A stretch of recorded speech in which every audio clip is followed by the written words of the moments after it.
her sentence at Leeds Crown Court. She said it was a firm plan intended to cause terror on the scale seen in America.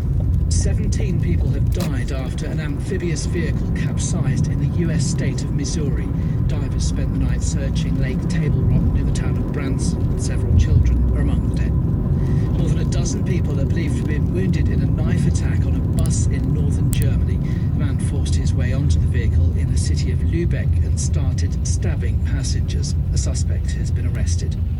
And the 100th Now That's What I Call Music album is predicted to be one of this year's biggest sellers. More than 120 million of them have been sold since 1983. That's the news on 5 Live. Here's the sport with Will Perry. Peter Sagan has won stage 13 of the Tour de France. Britain's Geraint Thomas finished safely in the main bunch today and retains his yellow jersey and 1 minute 39 second advantage over teammate Chris Froome. Red Bull's Max Verstappen was fastest in second practice ahead of this weekend's German Grand Prix. His teammate Daniel Ricciardo was fastest in the first session. Son Heung-min has signed a new 5-year contract with Tottenham. The South Korea international scored 47 goals and 140 appearances for Spurs since signing from Bayer Leverkusen in 2015. Eric Lamela has just signed a 4-year contract at Tottenham as well. Novak Djokovic has revealed that he had mental hurdles to overcome as he fought back from injury problems. The Serb won his first Grand Slam title in 2 years at Wimbledon last week. And the Castleford hooker Adam Milner has agreed a new 3-year contract with the club. He'd been linked with a move to Australia's NRL. This is BBC 5 Live on digital, smart speaker, smartphone and tablet. Cheers, Will. Here's the weather for tonight. The evening will see rain or showers across many areas, but the rain should largely clear away southwards overnight. Sunny spells developing in many places tomorrow with just the odd shower. Now, Order with the travel. Thanks, Richard. It's dubbed Frantic Friday today, so it's the big getaway and it's combined with Friday rush traffic as well. So the M58 eastbound, just ahead of Junction 3 for Bickerstaff, there's been an accident, so 2 lanes are still closed. The M1 still queuing after a breakdown, Junction 34 at Meadowhall to 33 at Catcliffe. The M6Q still there northbound through the West Midlands, a breakdown at Junction 6, Spaghetti Junction. That closed a lane and it's still in that lane. The M54 in Shropshire, the eastbound side queuing from 5 at Telford Central after an accident which closed a lane. The M6 in Warwickshire on the northbound side, Junction 2 at Coventry, a number of vehicles involved in an accident, long delays affecting you. The M5 really slow as well through Gloucestershire on the southbound side, 11A at the Brockworth bypass. It's only a breakdown but 1 lane closed. Long delays on the M5 between Somerset and Bristol. The M4 also queuing through Bristol, and the A12 at Hatfield, Peveril South. There's been a problem there. So at Junction 19, they've closed 2 lanes. So that's to and from 19 and 20A on the A12 northbound. Order mentioned 5 Live Travel. The applause is coming in from the British fans. It's not quite the winner they wanted to see. It's not quite the 5th Grand Prix victory in a row. The crowd are on their feet to applaud him because it is victory at the British Grand Prix for Sebastian Vettel. He extends his championship lead to 8 points. Hamilton fights back after being punted off at the first corner. He finishes in 2nd place. This is the greatest race of the year, and this is the greatest crowd. And I'm sorry I wasn't able to bring it home for you today, but thank you so much for your support. Next, the German Grand Prix. Race commentary from 1:45 on Sunday. On 5 Live Sports Extra. Across the UK. This is BBC 5 Live. And it's me, Richard Foster, with a roundup of the news until 5:30. Now, the EU's chief Brexit negotiator, Michel Barnier, says he wants the UK to help solve the problem of the Irish border as soon as possible to avoid a no-deal Brexit. He's also said Theresa May's plan for a future trade relationship with the EU could weaken the single market. He said that the Brexit white paper opened the way to a constructive discussion, but many questions were still unanswered, and that the issue of the Irish border was key. We are not asking for a border between Northern Ireland and the rest of the UK. What we need is checks on goods, because the UK wants to leave the single market, the customs union, and our common commercial policy. Well, earlier Theresa May said the EU must evolve its position on Brexit rather than falling back on what she called the unworkable proposals of the past. Our political correspondent is Ian Watson. Hi there, Ian. No closer to agreement here, it seems. Well, I think there's some constructive things which Michel Barnier said. I think there's positive and negative from what he said, actually. The negative stuff, let's do that, because then things can only get better. There was the range of questions he had to ask about the Brexit blueprint, the new Chequers plan, which the Prime Minister had come up with and sacrificed 2 cabinet ministers he said, look, this needs to be workable, and you've got to protect what he called the integrity of the single market. So very sceptical about this idea of having a common rule book with the EU on traded goods. On Northern Ireland, he simply said this was the most serious and the most difficult problem. But as you heard there, I mean, he was saying, well, actually, we're not really asking for a border of the Irish Sea. This is a criticism levelled at the European Union by Theresa May, that effectively their solution, keeping Northern Ireland close to the rules and regulations of the rest of the EU, she says that wouldn't be workable. But he said today, actually, he's willing to improve or amend the EU's position on this. So I think there was a chink of light. He was stressing that there would be many more months in which this could be agreed, that everything would have to be ratified if Britain was to leave by the 29th of March. But there did seem to be just that chink of light that he's willing to move and address some of the concerns over the Irish border issue. Also very positively from Barnier's point of view, he praised Britain's stance on future security and defence cooperation. He said, we think we have convergence here, so that's almost agreement, but still this question of whether Britain is, in their time-honoured phrase, trying to cherry-pick the benefits of the single market, that now seems to be the major stumbling block for a future relationship. Does it look like, therefore, that the Chequers plan is dead in the water, or does it just need some minor tweaks? I think it's somewhere in between, actually. I think, again, if we're talking about cherry-picking, to some extent it looks like the EU want to cherry-pick to an extent. They want to have this future security relationship. The Prime Minister's already said that will happen, irrespective of anything else. That would be unconditional. Perhaps that was a bit of a mistake in retrospect to say so, rather to say that these issues were interlinked, but they certainly are keen to do that. He's also said, actually, constructively they would try to look at some of the positive aspects of the white paper. But I think the difficulty is that he's saying, on the one hand, look, the UK's laid down all these red lines. They want to leave the single market and the customs union. If they want to leave, they've got to live with the consequences of leaving. So I think there is still an awful lot of ground to be covered. He'd said it worked all during the summer to try and sort it out, but I think there is still a big gap there in their understanding, even if they begin to move a bit closer and getting the necessary agreement on Northern Ireland. And time is running out. Ian Watson, thanks very much indeed for speaking to us here on 5 Live. Over to Germany, where reports suggest that 14 people have been wounded in a knife attack on a bus in the city of Lübeck. Major police operations are underway there. We can speak to Max Koschik, who is a political correspondent at DW News in Berlin. Hello there, Max. Hello. Hi, well, what's the latest on this attack? So what we know so far is that around 1:30 p.m. local time in the northern German city of Lübeck, the apparent knife attack took place on a local bus. And just now, local authorities confirmed that right now we know 9 people were injured, 6 through the actual knife attack and 3 through the involving situation. No one was killed, police confirmed, and the perpetrator was overpowered and arrested. So, do we know any more on the people injured? How serious are their injuries? So they're not seriously injured so far, that's what we know. They're being taken care of at the local hospital. And what we also know is that police confirmed that they had dispatched a large deployment to the scene of the crime, and a large area is cordoned off. And the spokesman of the investigation said the police currently investigating a suspicious backpack, and they're not ruling anything out at the moment, including a terrorist background, and that the suspect is currently held by police but has been identified as a male German citizen aged 34 and is expected to be questioned soon. Do we know anything more about the alleged perpetrator here? So, what we know, his citizenship, he is German in fact, and he's male and he's aged 34. And what we also know is a bit more about how the attack happened. So, local media has reported that the assailant left his backpack full within the bus and then took out a weapon, which has not been confirmed as a knife. And that the driver tried to stop the bus and was then struck by the suspect, but opened the door fast enough for passengers to escape. And this has been partially now also confirmed by authorities just minutes ago. What's Lübeck like? Is it a city that's used to violence?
those reports ill-informed and wild speculation. So at the moment we've heard no further updates on the investigation, and we're still waiting to hear if there's anything more about those suspects.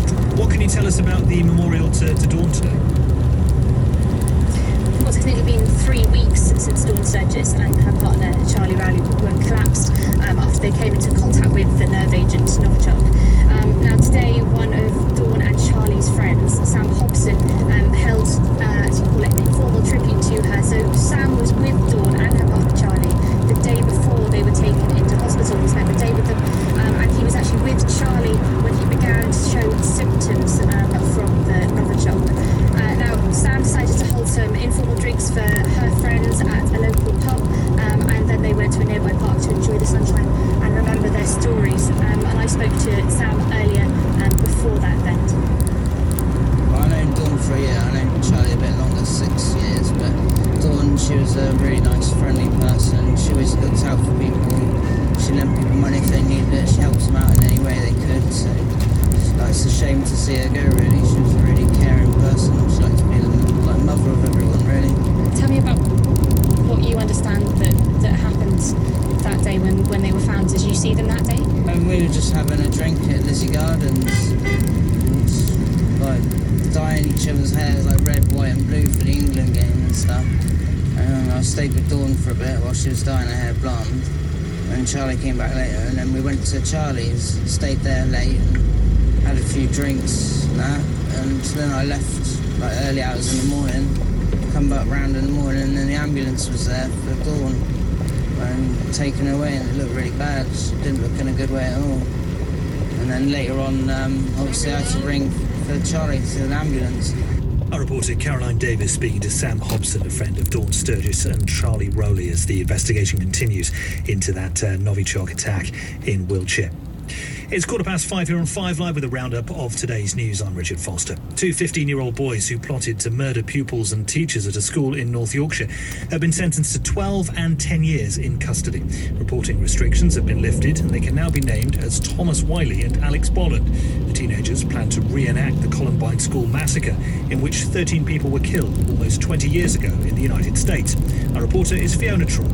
Naming of these boys just reflects on the seriousness of this crime, doesn't it? Because what we're hearing is that they hero-worshipped those individuals that were responsible for the Columbine attack in 1999. This went beyond fantasy. Let me remind you of what we heard in the trial. They were just 14 at the time of the conspiracy. They downloaded a bomb-making manual from the internet. The eldest, who is described in court as being devious and primitive, he kept a diary like one of those individuals in the Columbine massacre.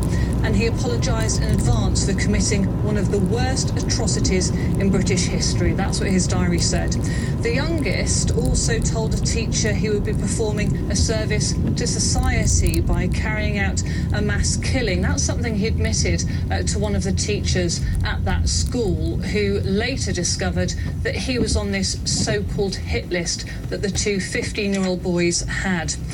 The youngest of those 15-year-olds said the potential targets were infecting the gene pool. This is what these teenagers were thinking, and today in court they sat motionless as the judge handed down her sentence at Leeds Crown Court. She said it was a firm plan intended to cause terror on the scale seen in America. Our reporter Fiona Trott speaking a little earlier. More controversy from President Trump this evening. He's announced plans to ask Vladimir Putin to visit Washington later this year. The invitation just comes days after he was criticised for appearing to side with the Russian leader over allegations of interference in the US elections. The president's head of national intelligence, Dan Coates, heard about the invitation while he was on stage at the Aspen Security Forum in Colorado. We have some breaking news. The White House has announced on Twitter that Vladimir Putin is coming to the White House in the fall. Say that again? Vladimir Putin coming Did I to hear the... you? Yeah. Okay. Yeah. That's going to be special. That's clearly one way to find out about it, isn't it? Scott Lucas is Professor of American Politics at the University of Birmingham. Scott, how surprised are you to hear about this invitation? Absolutely not at all. I mean, although if you didn't laugh, you'd be crying at this point. Well, let's cut to the chase, because Donald Trump has said about 12 different things this week. But the fundamental is that Trump wants at least a partnership and possibly an alliance with Vladimir Putin.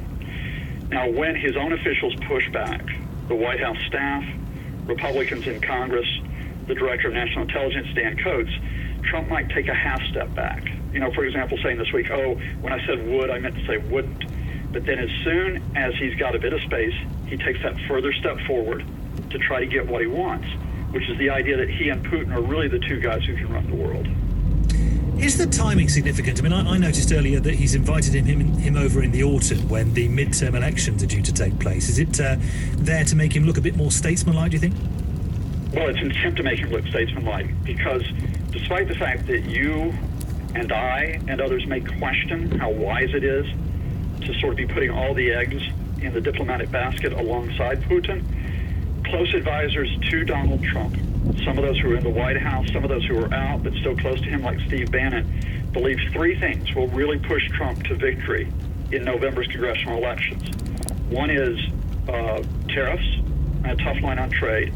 Two is a hard line, zero tolerance on immigration. And three is the idea that he and Putin are making this master deal, you know, sort of like similar to Nixon and Brezhnev in the 1970s, to put the U.S. and Russia atop of others, including the UK, the European Union, and NATO.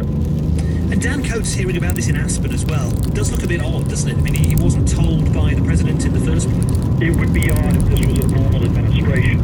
But there's two things here. First of all, Donald Trump is very impulsive, and so quite often decisions are taken by him and a very small group of advisors. That leads to the second wider issue, and that is this is not a single administration. Donald Trump, since he became president, has been divided against his intelligence agencies, actually called them Nazis, because of the Russia angle. He's been divided against the State Department, against the National Security Council, against the Pentagon.